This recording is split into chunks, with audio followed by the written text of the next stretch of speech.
Isang mabiyaya at mapagpalang araw po sa inyong lahat, mga kapatid ko sa Panginoon. Ito na naman inyong kapatid sa Panginoong Jesucristo, Brother Ed Sasam, na kung saan tayo ay magbabahagi ng mabuting balita ng ating Panginoon. At ito pong pagbabahagi ko po ngayon ay para talaga ito doon sa aking assignment. So isang mabiyaya at mapagpalang araw po dyan o happy fiesta sa lugar ng Panglao na kung saan ay magpipista sila. So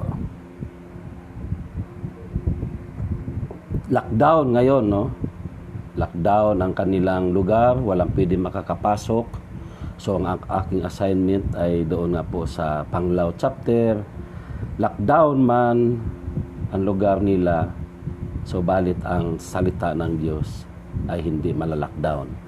So ito ang napagkaisahan na kung saan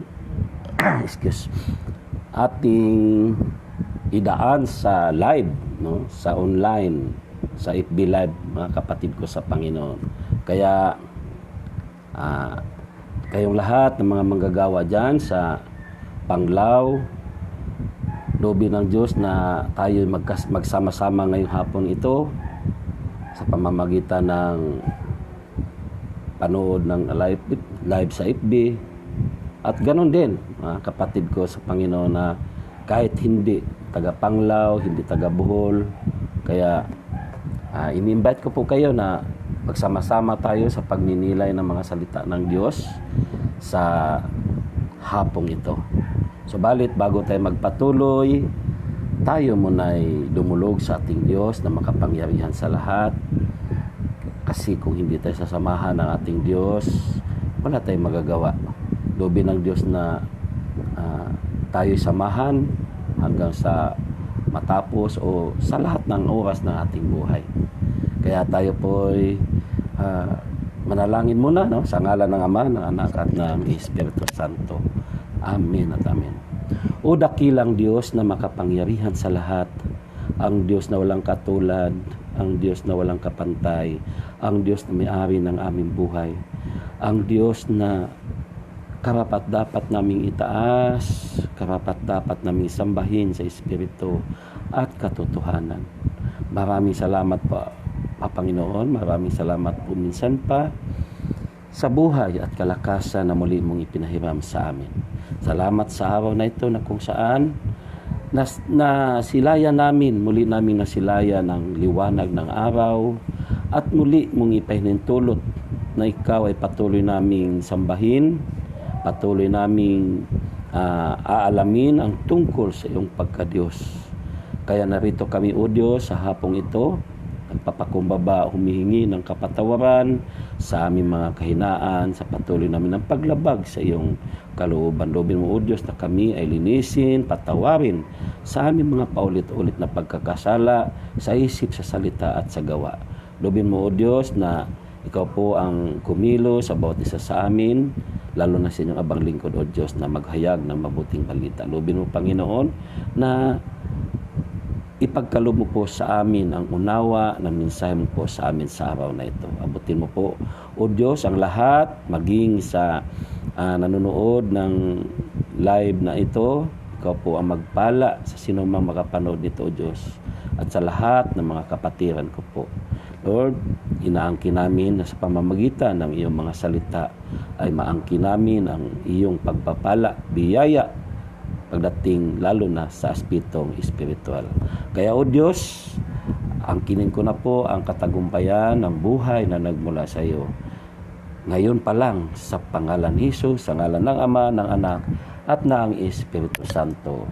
Amen at amen.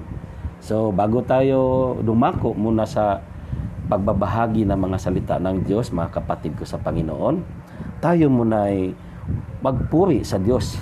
Magpuri muna tayo. Maghandog muna tayo ng awitin para sa ating Panginoon.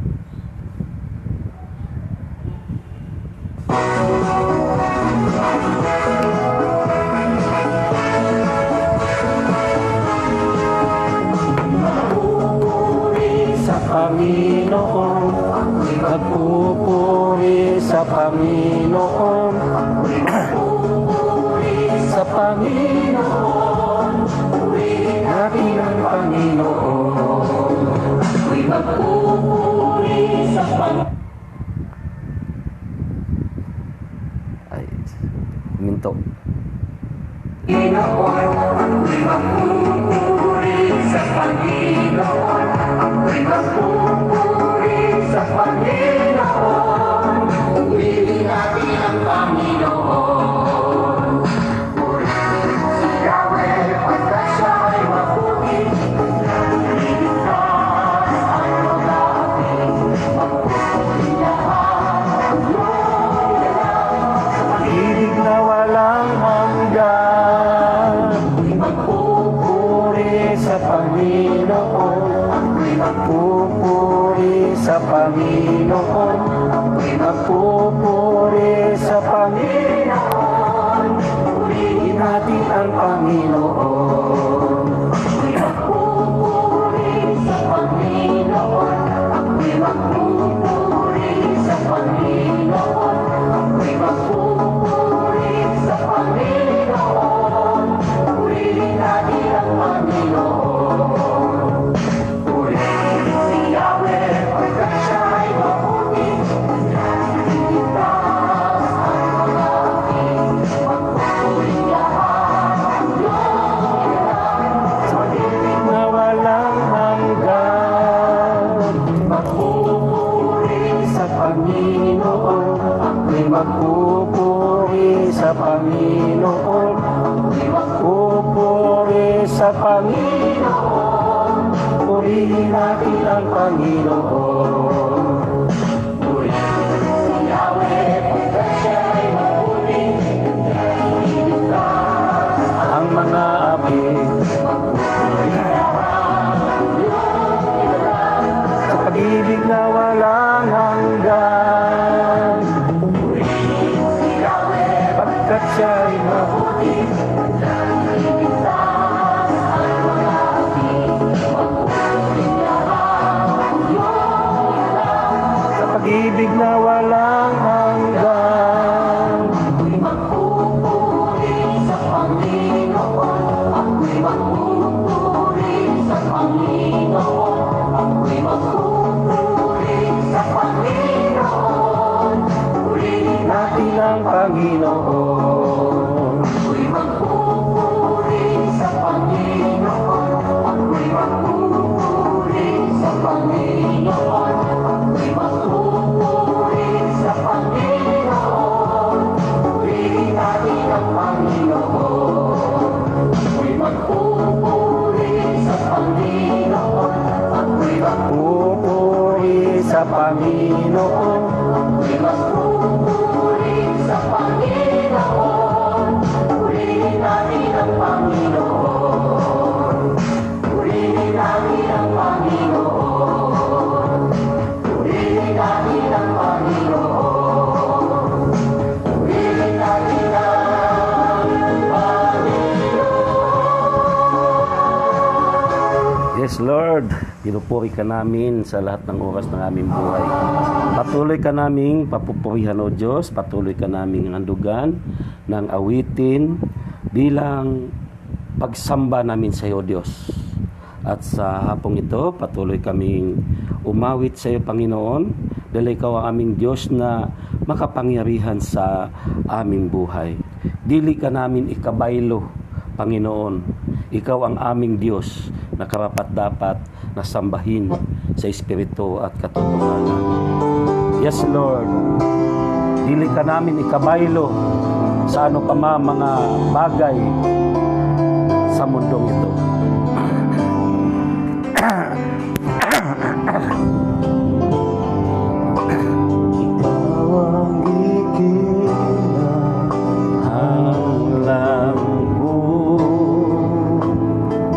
Pasensya na po sa mga Katagalugan, no? Dahil napakaganda rin ang awiting ito. Bagamat sa Bisayang awitin, pero napakaganda kung ating maunawaan, no? Yes, Lord.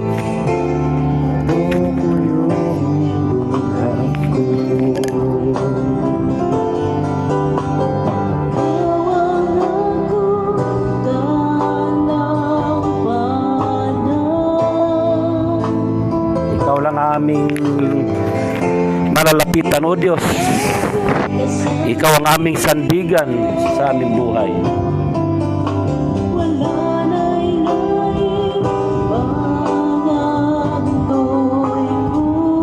Yes, Lord. Ikaw lang, Panginoon. Presensya mo, Jesus. Yung presensya mo lagi, O Diyos, ang aming hinangan. Hiling ko iba'y luang, presensya mo, Jesus. Sa mga butang ng kalibutan, kayang mga butang lumalabay lamang. Ang presensya mo ay katapusan. Yes, Lord. Lumalabay, lumilipas ang mga bagay sa mundong ito. Pero yung presensya mo, walang katapusan, O Diyos. Oh, hallelujah. Praise God. Ligon nga akong kasandigan, lalalain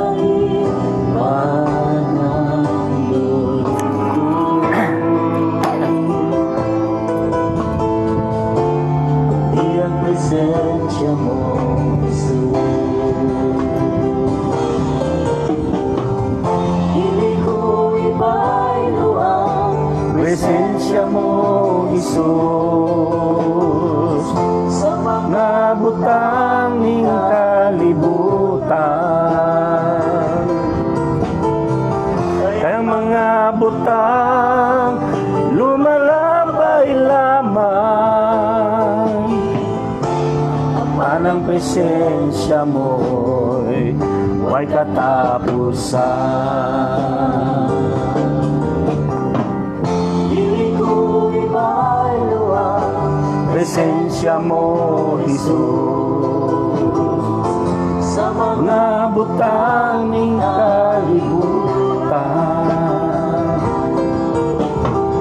kaya mga butang lumalabay lamang. Ang presensya mo'y may katapusan. Wala na'y lain ang muloy ko.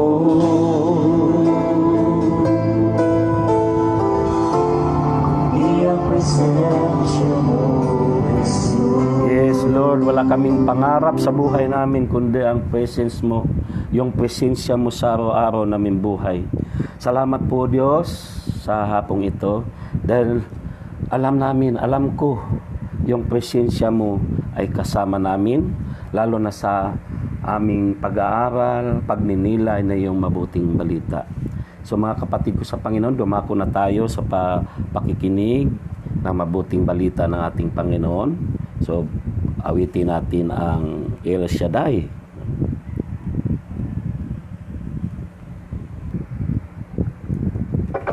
So mga kapatid ko sa Panginoon, dumako na tayo, total nanalangin at po tayo kanina. So dumako na po tayo sa ating pagbasa ng mabuting balita ng Panginoon.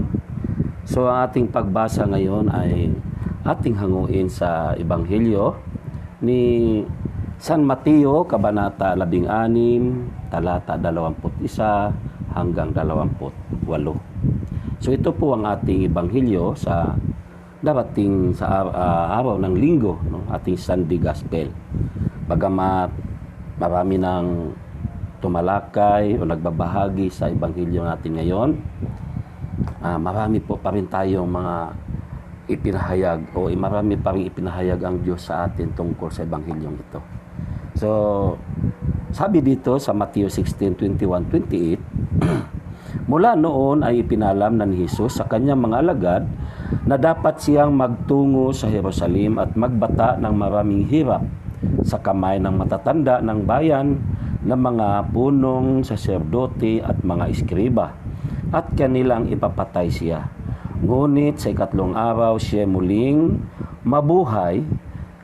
Niyaya siya ni Pedro sa isang tabi at pinagsabihan ng ganito, Panginoon, huwag nawang itulot ng Diyos, hindi po dapat mangyari ito sa inyo.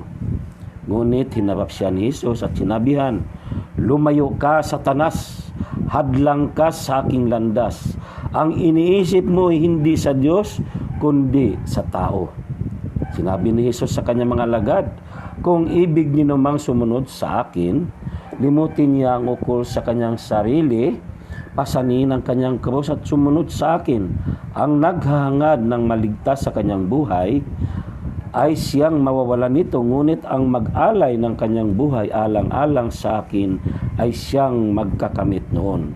Ano nga ang mapapala ng isang tao makamtan man niya ang buong daigdig, kung ang katumbas naman nito'y ang kanyang buhay?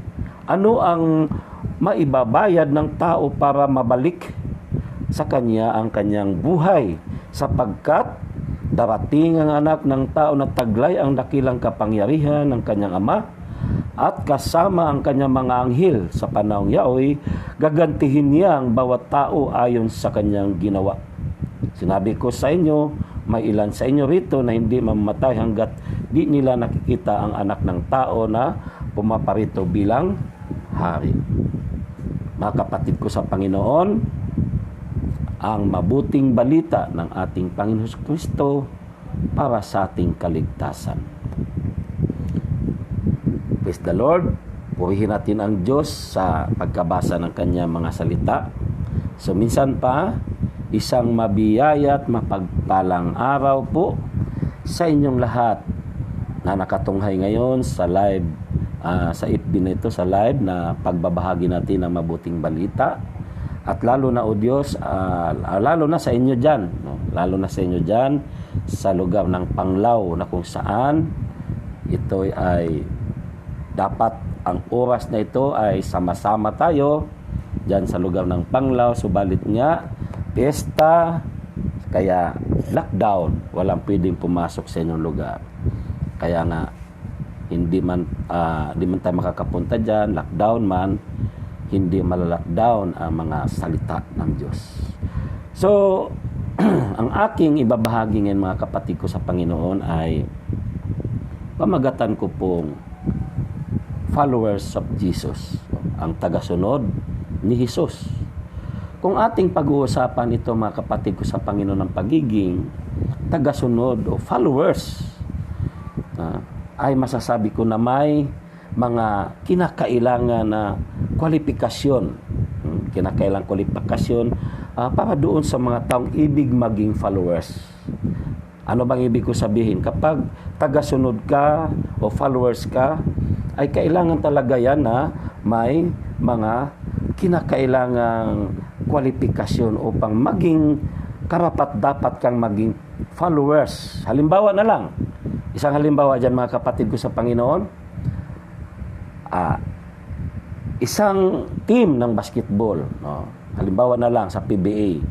Kapag tayo ay pumasok bilang membro ng mga fans o tagasunod ng team ng Ginebra o ano pa mang team na gusto mong maging tagasunod sa Ginebra San Miguel, Pure Foods o ano pa man, Talk and Text, ang pagiging tagasunod ng team na yan o followers ng team, meron talagang kinakailangang kwalifikasyon yan para maging membro tayo, para maging fans tayo ng team na ating gustong masubaybayan.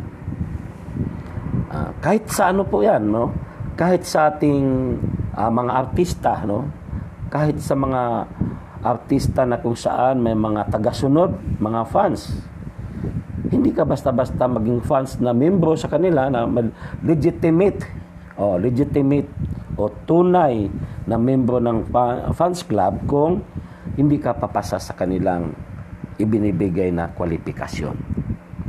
So sa ating pagbasa ngayon mga kapatid ko sa Panginoon, ating makikita na sa pagtuturo ng Panginoon Kristo sa kanyang mga alagad ay sinabi niya na sa pagiging tagasunod sa kanya o pagiging alagad niya ay mayroong mga tinatawag na kwalifikasyon.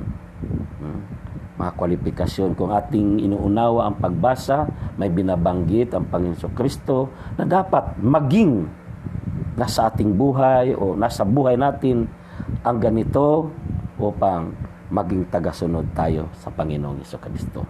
Kaya, ang aking paksa ngayon, followers of Jesus nga, at ang pinakatima, a life must be as a follower of Jesus, no?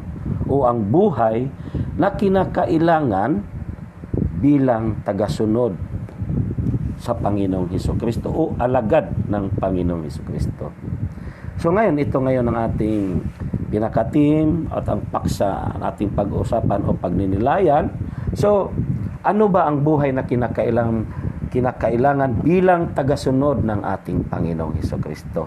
Una, itatak mo sa iyong isipan ang mga bagay na sa Diyos. Set your mind on the things of God. Ayon po yan sa talata 21 hanggang 23. Sabi po doon ng mga kapatid ko sa Panginoon, mula noon na ipinaalam na ni Jesus sa kanya mga alagad na dapat siya magtungo sa Jerusalem at magbata ng maraming hirap sa kamay ng matatanda ng bayan na mga punong saserdote at mga eskriba at kanilang ipapatay siya. Ngunit sa ikatlong araw siya muling mabuhay. Niyaya siya ni Pedro sa isang tabi at pinagsabihan ng ganito, Panginoon, huwag nawang itulot ng Diyos. Hindi po dapat mangyari ito sa inyo. Ngunit hinarap siya ni Jesus at sinabihan, lumayo ka, Satanas, hadlang ka sa aking landas, ang iniisip mo'y hindi sa Diyos, kundi sa tao. Kita niyo po yung mga kapatid ko sa Panginoon. Kaya, bilang tagasunod sa Panginoong Kristo, bilang alagad, ang ating itatak sa ating isipan ay ang mga bagay na sa Diyos. Set your mind on the things of God. Amen. So, ang dapat na nakalagay sa ating isipan ay ang mga bagay na mula sa Diyos. At ano bang bagay na ito, mga kapatid ko sa Panginoon? Ayon dito sa ating tinunghayang Ebanghelyo. Ano bang bagay na ito na mula sa Diyos? Ang una, dito, nakapaloob sa ating unang puntos, mga kapatid, set your mind on the things of God, ay ang redemption, ang pagtubos. Ito po, mga kapatid ko sa Panginoon, ang tinutukoy na mula sa Diyos. Ito ang itatak sa ating isipan na tayo ay tinubos ng Panginoong Kristo. At ang lugar na tinutukoy ay walang iba ang lugar ng Jerusalem na kung saan doon gagawin ng Panginoong Kristo ang pagtubos sa sangkatauhan. Sa Jerusalem, ang lugar na kung saan siya ay ipako sa krus at mamatay dahil sa ating mga kasalanan. Ang Jerusalem, ang lugar na kung saan siya ay daranas ng persecution, paghihirap sa kamay ng matatanda ng bayan, sa mga punong saserdote at mga eskriba.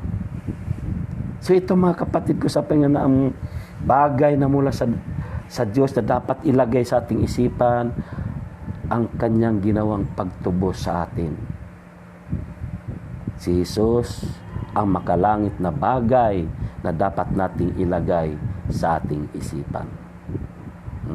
Dapat si Jesus lagi ang nasa isip natin sa araw-araw nating buhay, dahil kung hindi dahil sa Kanya, nasa alipin pa rin tayo sa gawa ng demonyo o sa gawa o alipin tayo sa gawa ng masasamang espiritu o gawa ni Satanas. So isipin natin lagi ang pangalang Jesus. Dahil si Jesus, siya ang Diyos na bumaba mula sa langit at inialay ang kanyang buhay para sa ating lahat. Sabi ng awitin na ginawa ko, kasi sa tulong ng Espiritu ng Diyos, nagawa ko ang iba, kaunti, ilan lang naman, mahigit 10 na nagawa ko mga awitin. At ito'y konektado sa ating paksa kung saan ang bagay na makalangit ang ilagay natin sa ating isip. Dahil ang sabi nga ng Panginoon kay Pedro, hindi yan mula sa langit ang iyong mga iniisip, kundi sa tao. So sabi ng awitin na ginawa ko, pangalan mo Jesus, lagi kong iisipin. Sa bawat oras ng buhay ko'y aking dakilain. Sa mga kamay ko at bibig, aking pupurihin. Luwalhatiin ang pangalang Jesus, aking sasambahin. Ang pangalang Jesus, ang makapangyarihan sa lahat ng bagay sa buong sanlibutan. May dalang kalakasan at kagalakan, kaligtasan at kapayapaan. So yan mga kapatid ko sa Panginoong Jesucristo. Si Jesus ang makalangit na bagay na dapat nating ilagay sa ating isip, na kung saan alalahanin natin ang kanyang ginawa sa pag-alay ng kanyang buhay doon sa krus ng Kalbaryo, yung pagtubos ng ating mga nagawang pagkakasala. Amen. The redemption. Yun po mga kapatid ko sa Panginoon. Una. So una, ulitin ko, set your mind on the things of God. Itatak mo sa iyong isipan o sa ating isipan ang mga bagay sa Diyos. Ang pangalawa, mga kapatid ko sa Panginoon, ay do not set your mind on the things of man. Huwag mong itatak sa iyong isipan ang mga bagay mula sa tao. Dahil ito rin po ang ating nakikita doon sa talata 22, niyaya siya ni Pedro sa isang tabi at pinagsabihan ng ganito, Panginoon, huwag nawang itulot ng Diyos. Hindi po dapat mangyari ito sa inyo, ngunit tinarap siya ni Jesus at sinabihan, lumayo ka, Satanas. Hadlang ka sa aking landas. Ang inisip mo'y hindi sa Diyos, kundi sa tao. So ano ba itong sinasabi dito, mga kapatid ko sa Panginoon? Yung sa tao, na huwag nating itatak yung pagka makasarili natin, yung mga pagkakasala nating nagawa. Amin po ba? Si Pedro ay sarili ang kanyang iniisip. Lumakad siya ng pangsarili lamang. Nagsasalita siya mula sa sariling kaisipan. Totoo yan mga kapatid ko sa Panginoon. Sa totoo lang, di naman masama ang ginawa ni Pedro. Di masama ang sinasabi niya. Dahil nagmamalasakit siya sa ating Panginoong Jesucristo. Pero bakit sinabi? Sinabi ng Panginoon sa kanya, lumayo ka, Satanas. Hindi yan mula sa Diyos ang iyong iniisip, kundi sa tao. Hadlang ka sa aking landas. Minsan ganyan mga kapatid ko sa Panginoon. Ang akala natin, ang ating iniisip ay yun ang tama. Pero iba pala ang plano ng Diyos. Iba ang iniisip ng Panginoong Diyos. Ganyan minsan sa ating buhay, maging sa ating mga pamilya, sa ating mga anak, maraming mga magulang, hinahadlangan ang plano ng Diyos sa buhay ng kanilang mga anak, ang sarili nilang isip, ang kanilang sariling plano, ang gusto nilang maipatupad sa kanilang mga anak. Sabi ko nga, mga kapatid ko sa Panginoon, anuman kaganda ang plano natin, anuman kaganda ang ating mga iniisip, pero kung di naman ito ang plano ng Diyos sa buhay natin, magkaroon pa rin tayo ng kabiguan. Mabibigo lang tayo. Kahit sabihin man natin, napakaganda ng plano ko, pero hindi naman yan ang plano ng Diyos sa buhay mo. Amen. Kaya nga, sabi ko nga, may mga magulang, hinahadlangan nila ang plano o ang plano ng Diyos para sa kanilang mga anak kasi sasabihin ng magulang, may malasakit siyempre. Huwag kayo makipagrelasyon sa mga standby, palainom, sugarol, basurero, o naghihirap. No? Pag may anak na nakipagrelasyon sa isang mahirap na tao lang, o mahirap na binata, mahirap na dalaga, sasabihin ng magulang, yan ba ang gusto mong maging kasama sa buhay? Yan ba ang gusto mong mapapangasawa? Wala kang magandang kinabukasan dyan. So nagmula agad sa atin, sa sariling isip natin ang binibigay nating salita. Hindi mo alam na iba ang plano ng Diyos sa anak mo. Dumanas man niya ng hirap doon sa isang taong sinasabi mong sugarol, sinasabi mong basurero, standby, subalit kung may plano pala ang Diyos na kung saan, yan pala siya nagmumula kung paano siya umuunlad sa kanyang buhay. Hindi porkit mahirap, hindi porkit nakita mo lang patambay-tambay, ay walang magandang kinabukasan ng anak mo. Hindi porkit mahirap lang yan na pangasawa ng anak mo, ay hindi maging maganda ang buhay ng anak mo. Amen. So yan mga kapatid ko sa pag, kasi isip natin ang ating pinaihiral, katulad ni Simon Pedro. Maganda ang inisip niya, pero hindi ito ang isip na mula sa Panginoon. Tulad ngayon mga kapatid ko sa Panginoong Jesucristo, ang ating mga namumuno sa ating bayan, sarili na ang kaisipan nila. Nawala na. Kung ano-ano lang ang pinagagawa sa atin sa panahon nito ng pandemic na ito. Kung ano-ano na lang maisip nila. Bilang pagbibigay malasakit sa taong bayan. Kung ano-ano lang pinagagawa, lalagyan ng mga barrier, ng mga motor, lalagyan ng face mask, hindi pa kontento sa face mask, may face shield pa, at kung ano-ano.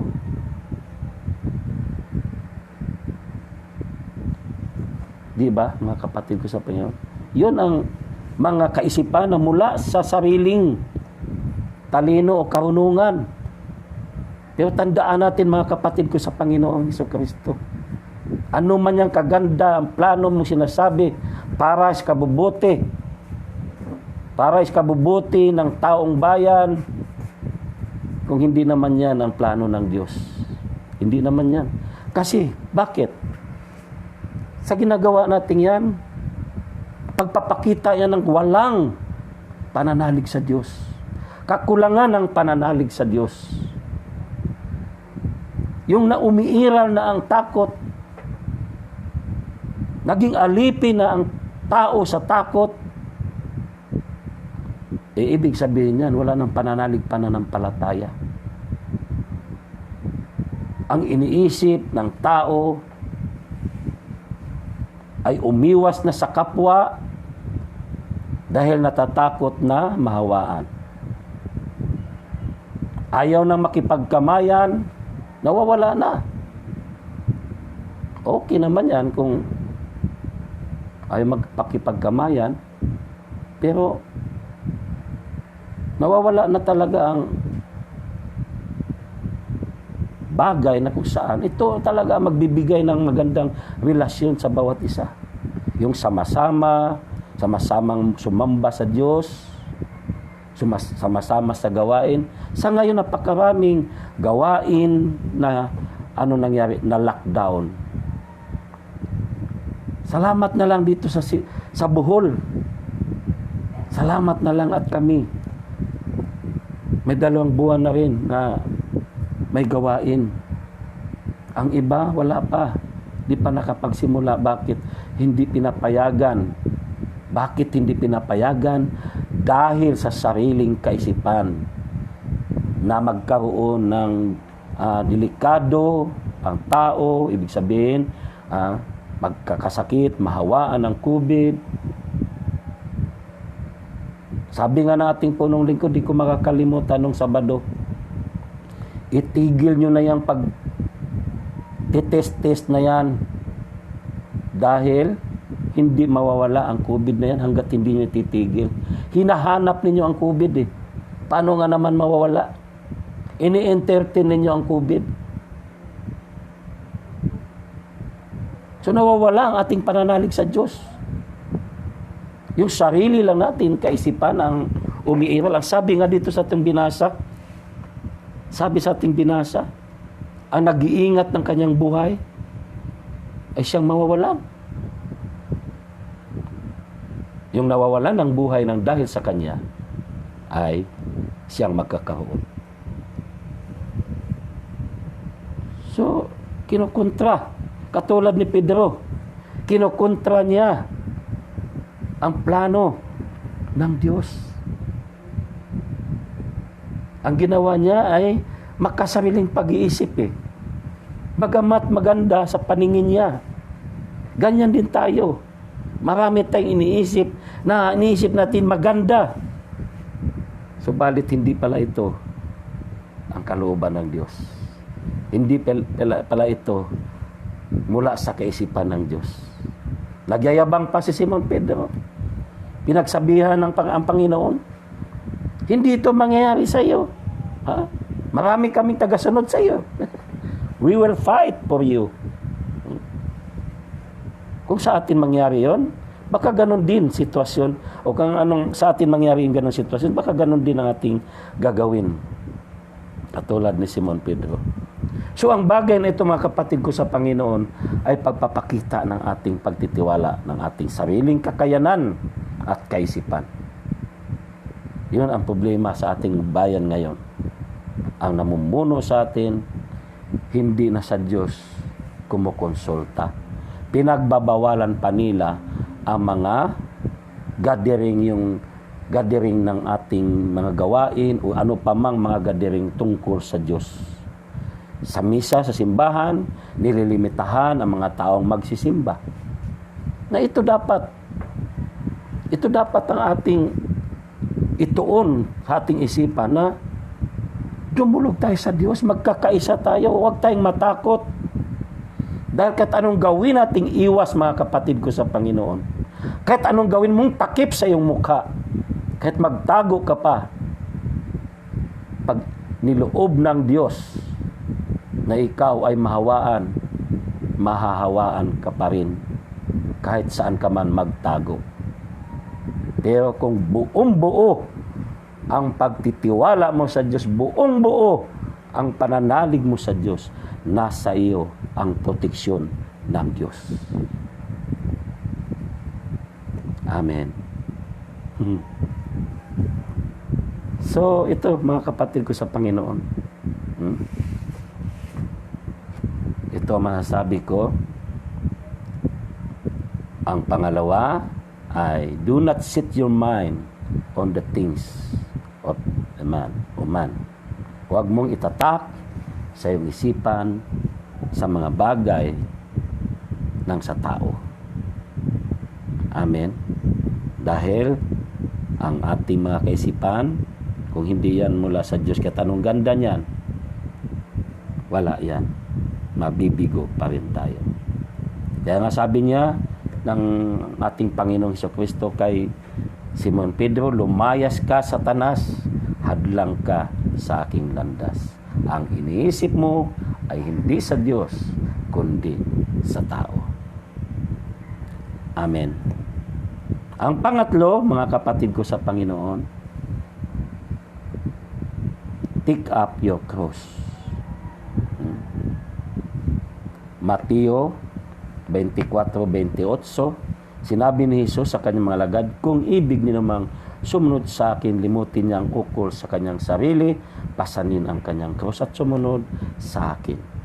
So ano ba itong pasanin ang iyong cross? Ito mga kapatid ko sa Panginoon ay isang hamon sa ating lahat. Hamon ito sa atin ng Panginoon. Take up your cross. Buti pasabot o ibig kong sabihin na baka bibisaya na naman ako. Accept the challenge. Jesus. Dahil sinabi niya, kung ibig ninumang sumunod sa akin, limutin niya ang ukol sa kanyang sarili, pasanin ang kanyang krus at sumunod sa akin. So ito po ay pagtanggap, no? Bilang magiging tagasunod tayo, maging followers tayo sa ating Panginoon Kristo. Ito ang ating gagawin, no? Tanggapin natin, accept the challenge. Pasanin natin ang ating cross. Ano po ba yan? Paglimot yan ukol sa ating sarili. Paglimot yan sa ating mga lumang buhay na nakasanayan nating gawin. Yung mga kasalanan na paulit-ulit nating ginawa, ibig sabihin, ito ang ating limutin at magbabagong buhay na tayo. Ibig sabihin, yung kalooban na ng Diyos ang ating susundin at isa sa buhay. Handa na tayong makipagpalitan. Ready to trade off. Dalang sabi doon sa talata 25 hanggang 26,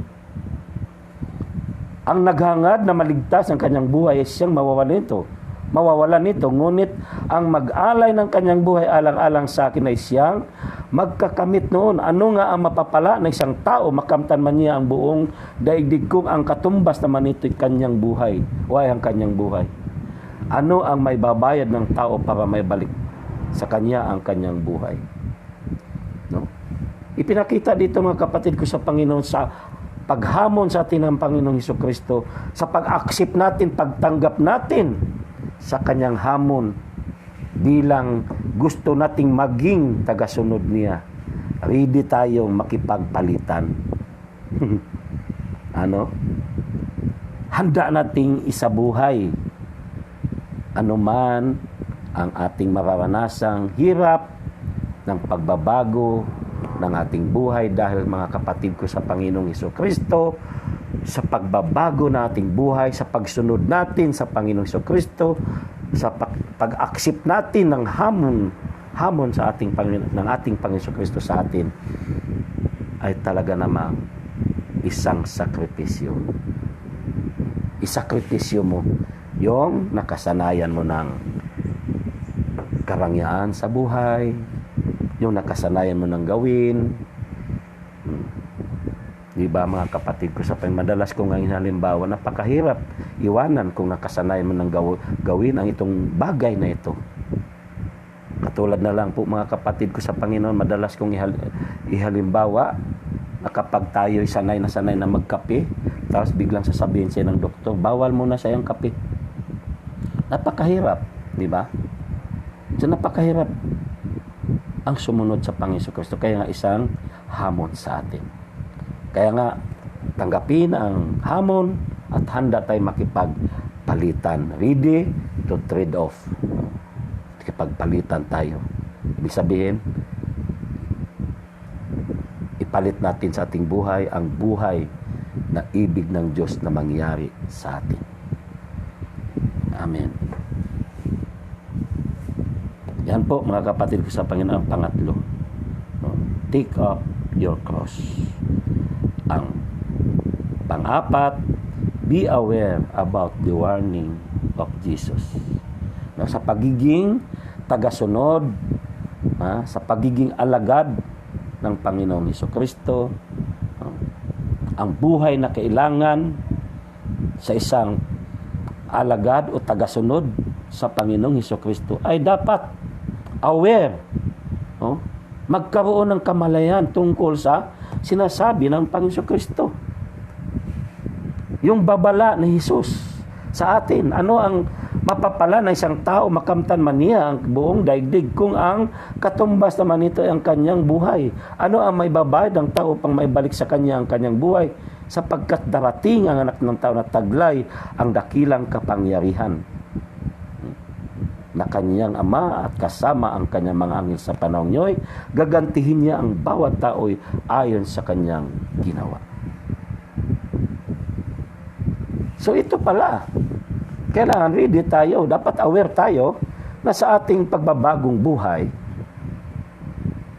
Yung babala na ito, dapat magkaroon tayo ng kamalayan nito na napakaganda pala ng ating sasapitin pagdating ng araw. Bakit? Gagantihin niya. Sa panahon niya, gagantihin niya ang bawat tao ayon sa kanyang ginawa.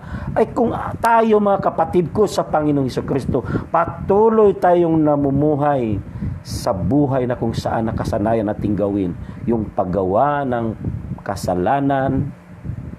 Marami pa rin kasi mga kapatid ko sa Panginoon, nasa gawain na ng Diyos, hindi pa rin talaga tunay na nagbabago. Nasa gawain na ng Diyos, manggagawa sa Panginoong Hesukristo, manggagawa kay Yahweh El Shaddai. Subalit, hindi pa rin nababago ang buhay. Hindi siya aware tungkol sa babala ng ating Panginoong Hesukristo. Maraming hindi o walang kamalayan sa bagay na ito. Kaya parang ini-ignore lang ng mga tao, ng mga kapatid nating iba. Hindi naman lahat. Marami na ini-ignore ang babala ng Panginoong Hesus. Pero kung aware tayo, alam natin na taglay ng dakilang kapangyarihan ng kanyang Ama. Nasa kanyang Ama, taglay. Darating ang anak ng tao, taglay ng Panginoong Kristo ang kapangyarihan na mula sa kanyang Ama, na ito'y magdadala sa ating buhay upang tayo'y magkaroon ng buhay na ganap at kasiyasiya. Sabi nga, sa panahon niya, gagantihin niya ang bawat tao ayon sa kanyang ginawa. Titimbangin kung ano man ang ating maginagawa sa ating sa kasulukuyang buhay. Diyan, babasihan. Titimbangin. Alin bang mabigat? Yung nagawa nating kasalanan o yung nagawa nating kabutihan?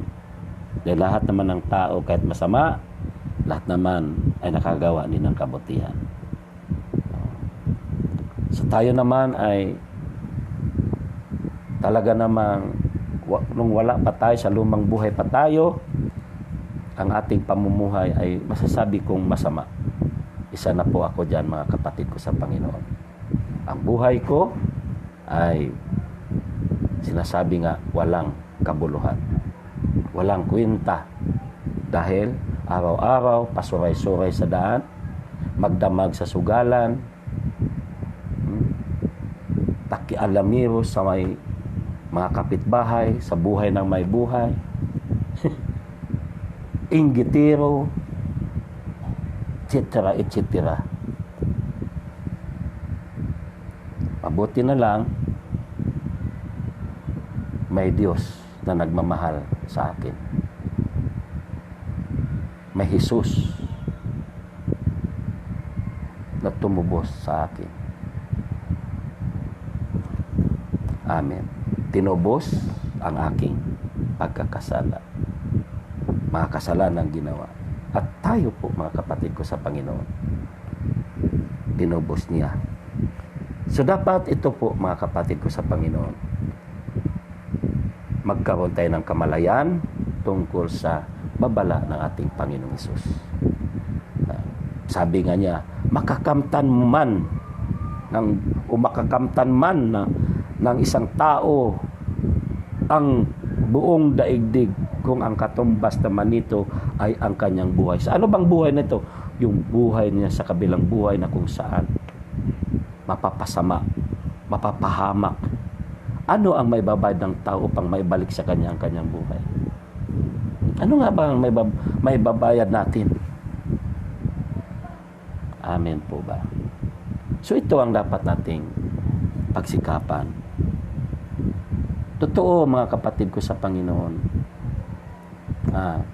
ang Diyos ay Diyos ng punong-puno ng pag-ibig sa atin. Bagamat patuloy tayong nagkakamali, nagkakasala, pero dapat pagsikapan pa rin natin. Pagsikapan pa rin natin na makasunod tayo sa kanyang kalooban. Baka mamaya sasabihin niya, lumayas ka, Satanas. Hadlang ka sa aking landas. Amen. So mga kapatid ko sa Panginoon, ating paksa ay simple lang naman.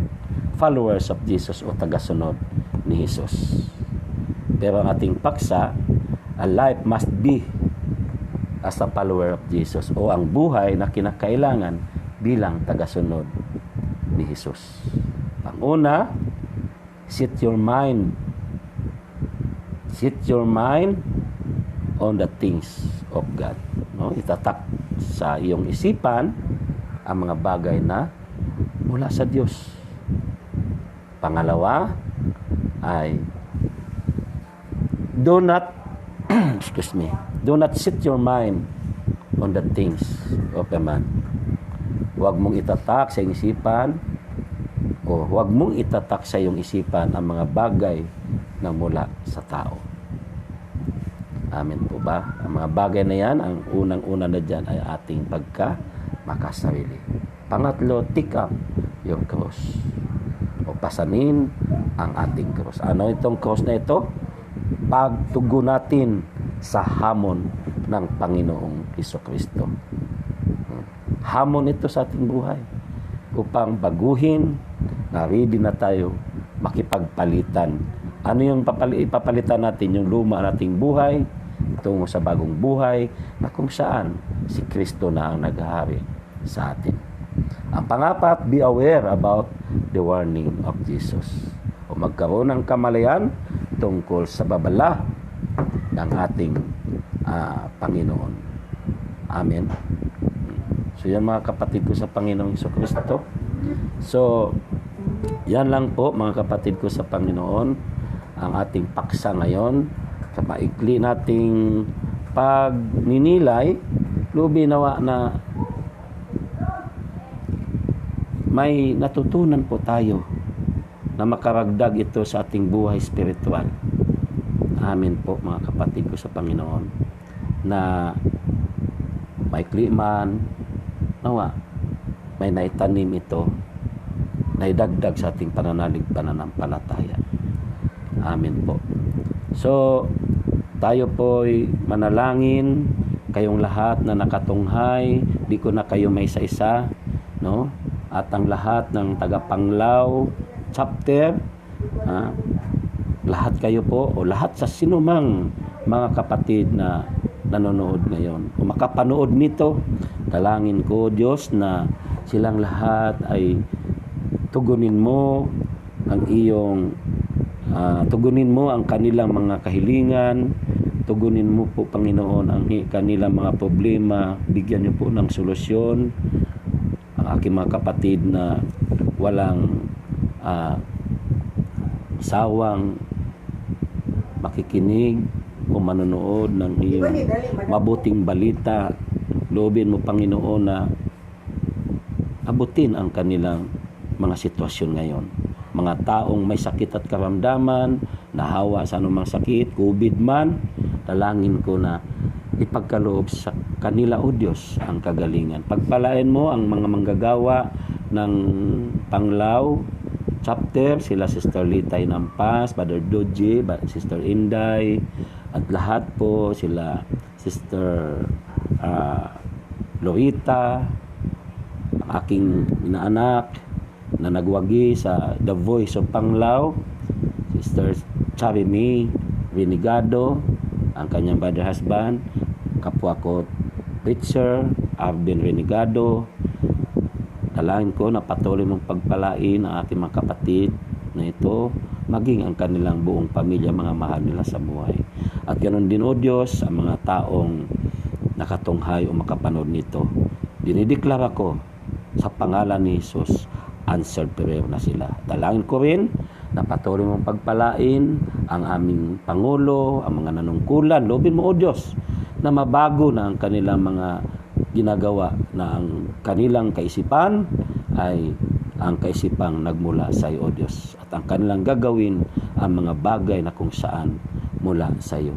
Pagpalain mo ang aming punong lingkod, Father Mike, patuloy mo pong pagpalain ang kanyang buhay, ang kanyang buong pamilya, ang kanyang mga nasasakupan. Ganon din, O Diyos, ang lahat ng mga elder disciples mula sa aming head ng education, Brother Bangas, at sa lahat ng mga lingkod mo, Panginoon, sa ministry ito, Yahweh, sa lahat. Sa sinumang mga lingkod ng Diyos.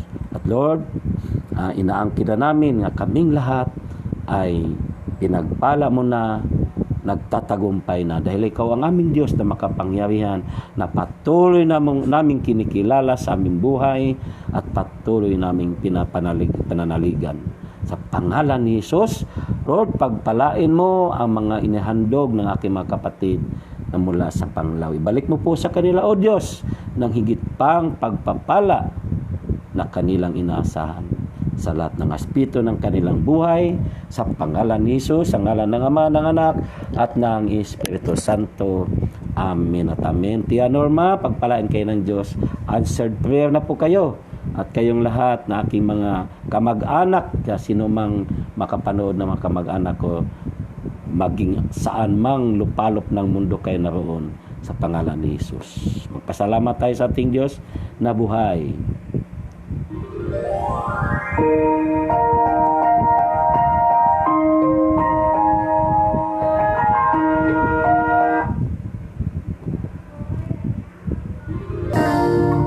Yes, Lord, maraming salamat po, Panginoon, at maraming salamat din po sa inyong lahat na nakatunghay sa live sharing the gospel of God the Lord.